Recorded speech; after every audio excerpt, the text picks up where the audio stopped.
Here's what to know before seeing the Odyssey. Christopher Nolan's latest movie is an adaptation of the epic ancient Greek poem that is attributed to Homer, not him. Traditionally, Homer is said to have written both the Iliad and the Odyssey, but we say it's attributed to him because these stories are so old, one of the oldest works of literature we have, that there's lots of theories and possibilities about where they actually come from. Scholars are pretty sure that they started as oral tradition, meaning they were passed down from one generation to the next just by telling the story verbally. The actual written work might have even been written by multiple people or even groups of people over time, but to keep it simple, we say they're by Homer. Now, another thing that tends to trip people up is the question of whether these stories are historical or pieces of ancient Greek mythology, and the answer is kind of both. Ultimately, the story itself that spans both the Iliad and the Odyssey is myth. The ancient Greek gods are personified characters that get directly involved in the conflicts and affect the events of the story. Not to mention, there's also mythical creatures. That said, the setting of these stories are heavily influenced by places and cultures that did exist in history, roughly around 1200 BC. The city of Troy, where the Iliad takes place, was actually thought to be a fictional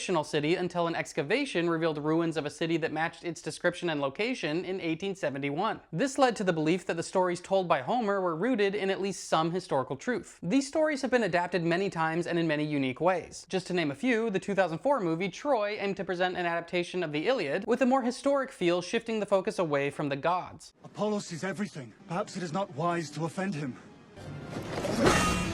And Oh Brother, Where Art Thou is a very loose adaptation of the Odyssey that reimagines the setting as the American South in the late 1930s. I generally refrain from speech during gustation. I find it coarse and vulgar. Where were we? Making money in the Lord's service. Now, even though Nolan's movie is called The Odyssey, it's tough to know how much of the story he'll also include from the Iliad or other sources. For instance, we keep seeing the famous Trojan horse in all of the marketing, but that event doesn't actually happen in the Iliad or the Odyssey. It happens between them. Our main source for the story of the Trojan horse is the Aeneid, written by the Roman poet Virgil around 19 BC. The Trojan horse is referenced in the Odyssey as if it's something the audience would already know. So Virgil didn't make it up, but he likely adapted the story from other Greek literature that has since been lost. So we don't know how much Nolan is including in his version of the Odyssey, but theoretically it should pick up sometime after the events of the Iliad. And the Iliad starts all because of Menelaus, Paris, and Helen. And yes, I'm using the movie Troy as a reference so we can keep the characters straight. At this point, Greece is not yet a unified civilization, it's a bunch of smaller kingdoms. For instance, Odysseus rules over Ithaca. Menelaus is the king of Sparta. But they and all the other kings have been unified under the leadership of Agamemnon, the king of Mycenae. Across the Aegean Sea is the city of Troy, ruled by King Priam. One of Priam's sons, Paris, journeys to Sparta pretending to be on a diplomatic mission. But really, he's there to romantically pursue Menelaus' wife, Helen, who's supposed to be the most beautiful woman in the world.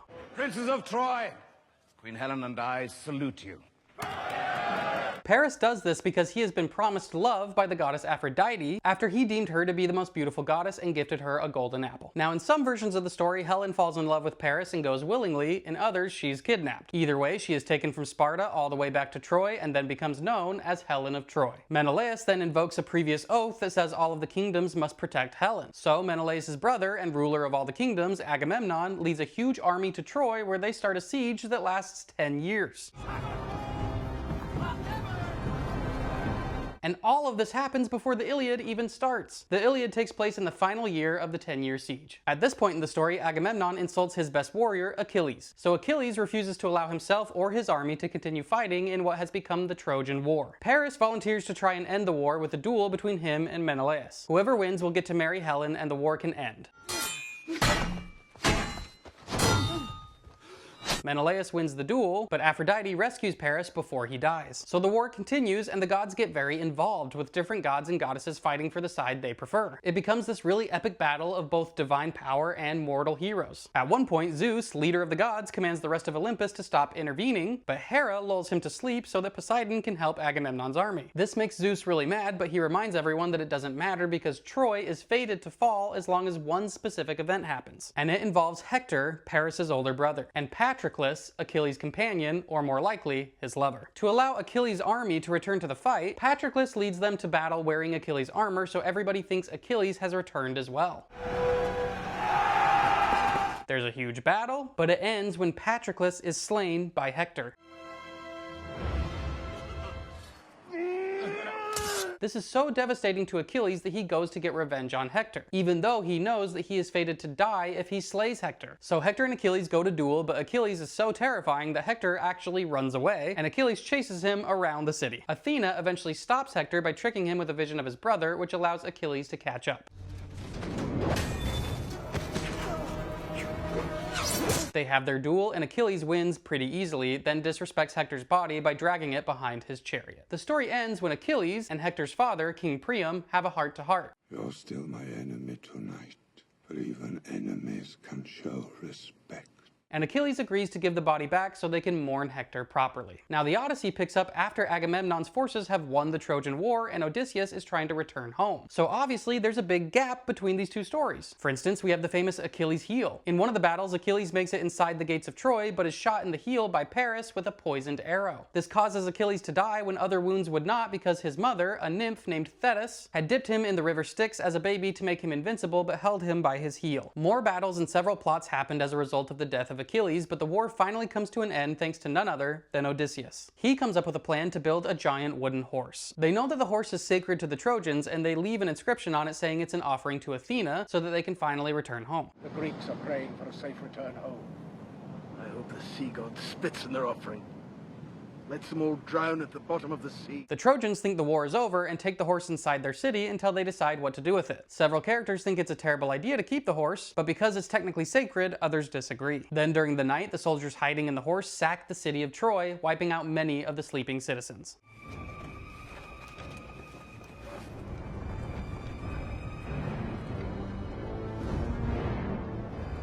They end up burning the city and committing a lot of other horrible war crimes, many of which offend the gods.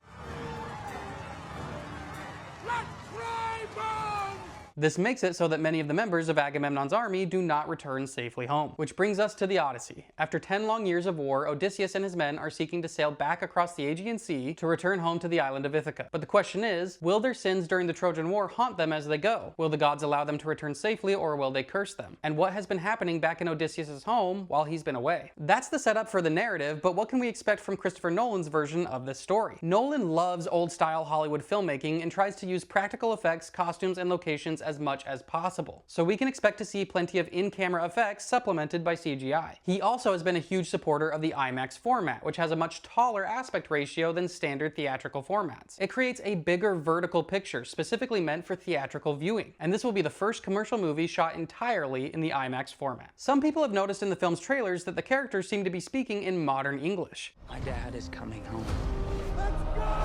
It can sound weird initially, but there's a specific reason for it. Nolan used several different translations of the Odyssey to inspire his version of the story, but one of them in particular is really interesting, and it's by Emily Wilson. She deliberately used simple, modern language in her translation. When Homer, or whoever it was, wrote the Odyssey, it was intended for contemporary audiences, so its language would have likely sounded normal to the people at the time. Hollywood has a history of giving a specific kind of speech to any film that takes place in ancient history. It usually involves a more refined version of English with modern words kept to a minimum, and the actors usually speak with a vaguely British accent. The man has no honor.